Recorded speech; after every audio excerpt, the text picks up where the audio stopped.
Jay Bianchi, former Denver bar owner, found guilty of 5 sex offenses. Once a mainstay of deadhead venues around town, Bianchi was accused of drugging people and having sex against their will. By Brendan Joel Kelly, November 14, 2025. Inside Sancho's Broken Arrow, a now-closed bar formerly owned by Jay Bianchi. Molly Martin. Share this.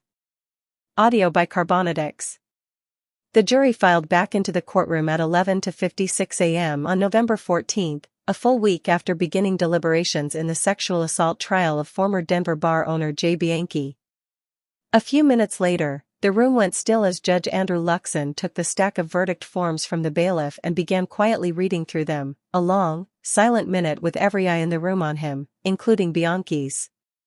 The man who'd once held court as the impresario behind Grateful Dead-inspired bars Sancho's Broken Arrow and So Many Roads, among others, sat stiffly, shoulders tight, blinking hard.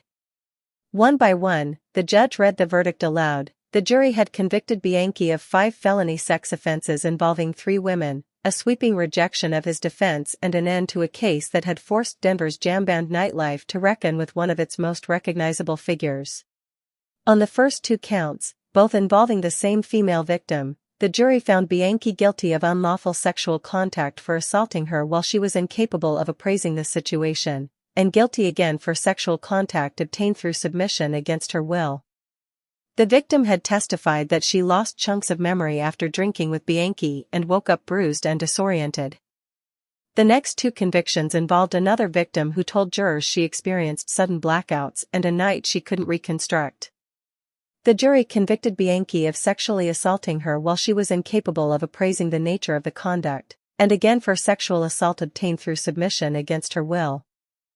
The 5th conviction involved another woman, who testified to a similar pattern, a drink, a sudden blackout and then waking up in a state she couldn't explain. Jurors convicted Bianchi of sexually assaulting her while she was incapable of appraising the situation. Jay Bianchi was arrested last April on multiple charges of sexual misconduct. Denver Police Department. But the verdicts weren't unanimous across the entire slate of charges. The jury acquitted Bianchi on a second-degree assault charge involving the alleged drugging of an individual male.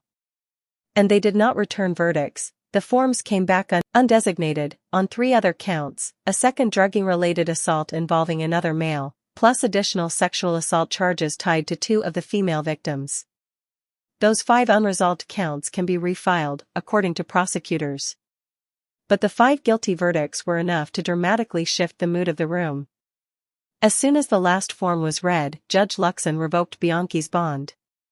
The man who'd spent the past 2 decades drifting between deadhead-themed bars, who once presided over late-night crowds at Sancho's, Quixote's, Owsley's, Beyond Key, and So Many Roads, was ordered held without bond until sentencing.